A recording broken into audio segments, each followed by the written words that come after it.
Well, this morning we see an unusual thing in the gospel reading. We have a Jesus who is kind of cranky. And if any of you have had children or are really honest with yourselves, you know exactly what that feels like. He's exhausted. He has walked and preached and healed, and the ministry is beginning to be a burden on his shoulders, and he really wants some rest.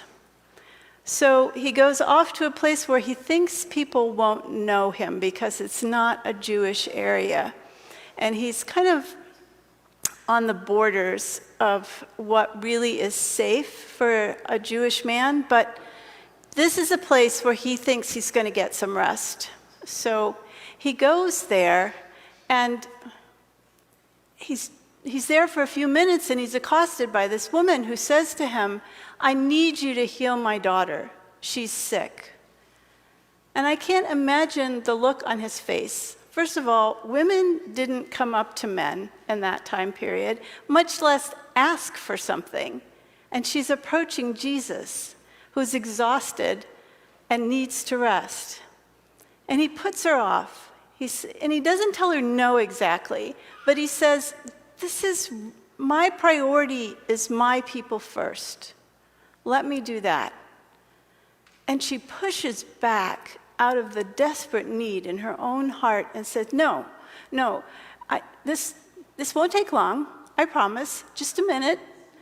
Heal my child. And Jesus looks at her and realizes the world has shifted for him, because it's not just, his work is not just for his own people, but it is for the whole world. And he looks at her and he says, "Go home, your child's been healed." And the woman believed him and turned around and left, went home, and finds his words are true. I can't imagine what that must have been like. I can't imagine what that must have been like to be that woman who, in that time and place had to be desperate to do what she did, because she risked being beaten by a mob.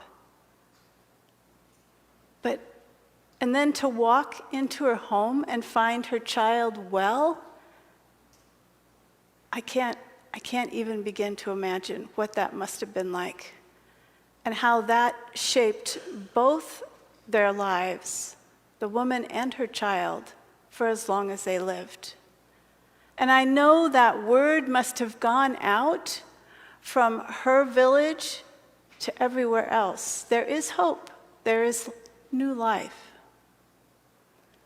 But the other person, I wonder what Jesus felt like standing there, knowing that he's healed this woman's child, knowing that this is not going to be kept silent, knowing that his ministry has shifted.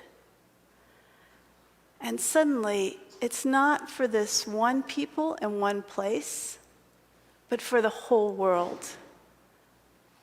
Healing and wholeness and new life is for everybody. I wonder what he felt. Surely joy in being healed and offering this to this woman, but I wonder what a burden to carry, and especially when you're tired to begin with, and suddenly you realize your work is not just for here and now and in this place, but for everyone, for all times. And then, after I wrestled with this, I realized that message is for us too. Our work, our living the gospel, our following of Jesus is not just for here and now and in our own lives, but it is for the whole world. It is for everyone. When I first thought about that, I understood why Jesus was cranky.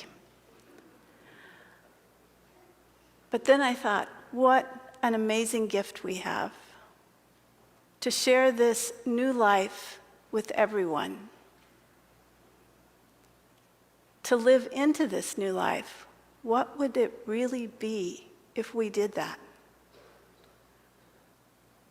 What if we said, it matters for the entire world how we live and what we do? How would that change us? How would that shape us? How would that shape the people whose lives touch ours every single day?